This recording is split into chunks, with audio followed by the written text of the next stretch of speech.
Hey, today's lesson is on linear equations and equations of a line.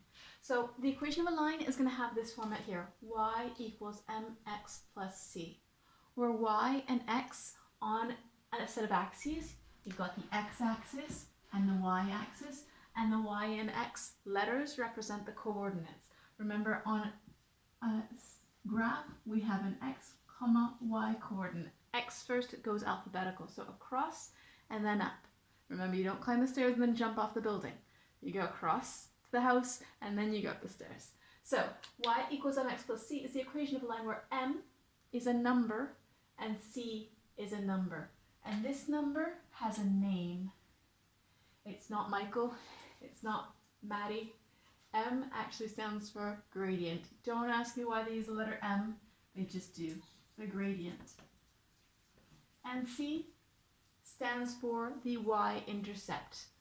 Or you might think of C as the crossing point, where the line crosses the y-axis. Okay, but we call it the y-intercept. Now we're coming straight from learning about linear sequences and the equations of linear patterns. So we have T equals dn plus A. Forget about the letters that you've got there, but we do have the exact same format as the equation of a line. Some variable is equal to some number multiplied by some variable plus or minus some number. So that's where the common difference is in the place of the gradient, and the y-intercept, or the adjustment, is in the same place as the y-intercept. So if I give you a sequence, for example, 4, 3, 2, 1, you should be able to look at that sequence, and from what we've just been doing, say, I know what the term-to-term rule is. That is, I know what the common difference is. And in this case, 4 to get to 3, I take away 1. 3 to get to 2, I take away 1. 2 to get to 1, I take away 1.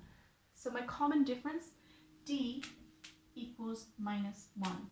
So writing the equation for this sequence then, the nth term, I would write t equals common difference, so I'll replace this d with minus 1.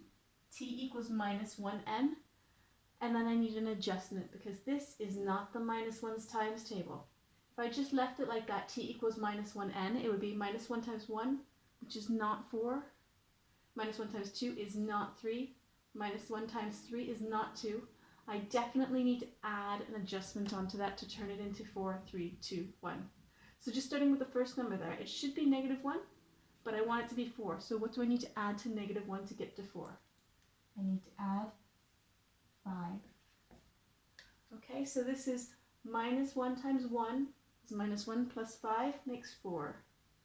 Minus 1 times 2 for the second term, minus 1 times 2 is 2.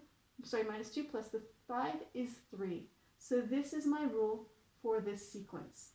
Now we can write a rule for a line if we consider that it's not just one set of numbers here, it is a set of coordinates. These are the y coordinates and these are the x coordinates. 0, 1, 2, 3. Now just like when we started with our sequence patterns, one of these numbers or one of these variables follows a really clear and obvious pattern, 0, 1, 2, 3. And the y values follow a different pattern, but we can find the rule for it just as we already did for these numbers. Now let's go ahead and graph this first, and then we'll see if we can write the rule for it. So set up yourselves a set of axes on your square paper in your theory book. Your x-axis is going from 0 across to 4. Your y-axis is starting down at minus 2 and going up to positive 4. And we're going to plot these points. Remember, the x value comes first. We're going to plot the point 0, 4. So I'll go ahead and do that. Pause if you need a chance to catch up and draw your axes. I'm going to start with the point 0, 4, that's up here. My next point is 1, 3, so 1, 3, that's there. 2, 2, 2, 2, 2, 2, sorry, there. And 3, 1, 3, 1 is there. Now, if you've drawn your axes correctly, you followed a consistent scale. Every 2 squares you put a number, another 2 squares you put a number, another 2 squares you put a number. If you follow a consistent scale, you'll be able to use your ruler and see that those all line up perfectly in a straight line. So go ahead and draw that line on there.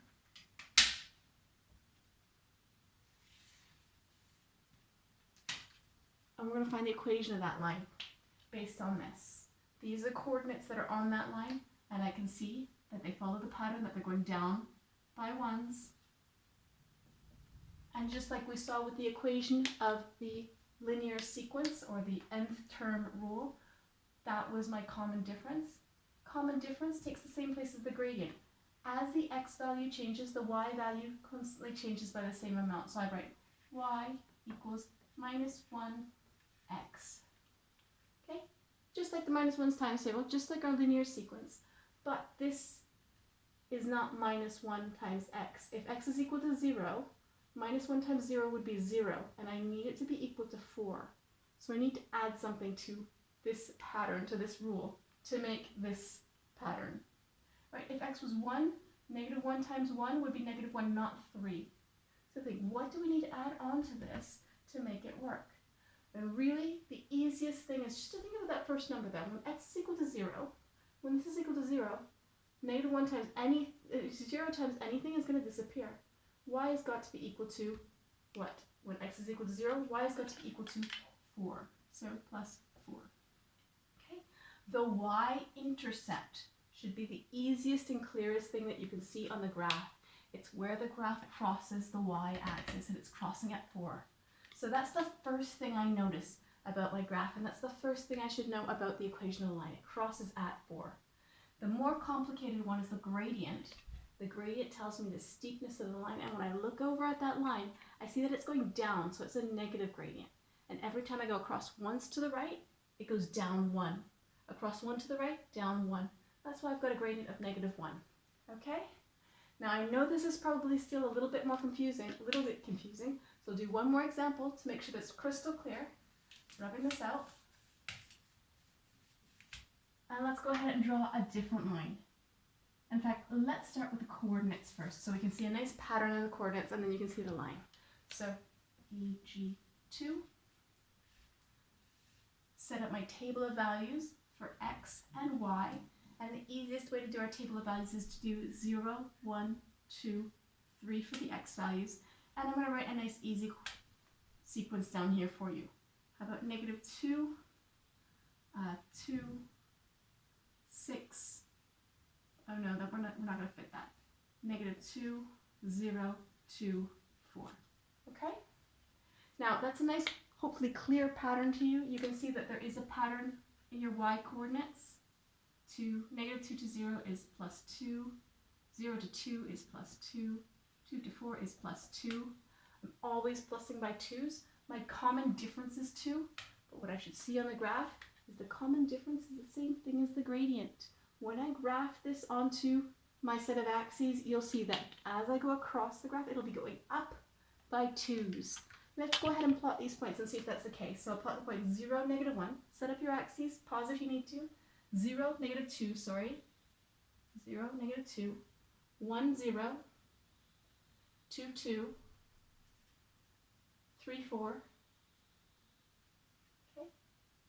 And if I plotted my axes correctly, if I followed a consistent scale, when I join those up, I know it's going to make a straight line because it follows a linear pattern. It's always jumping by a common difference. So, lining that up, I've got my straight line there, and you should see the gradient as I go across one, I do go up 2 every time. Across one, up 2. Across one, up 2. My gradient is 2. So I'm going to label this line with its equation y equals 2x plus. Now remember, the y-intercept is the easiest thing to find. It's where the line crosses the y-axis. Where does this line cross the y-axis? Down here at minus 2. So although I've written y equals mx plus c, c is a negative number, my y-intercept is a negative number, I could write plus minus 2, but of course you know that that simplifies to minus. Okay, so it's 2x minus 2. Okay, let's give that a go.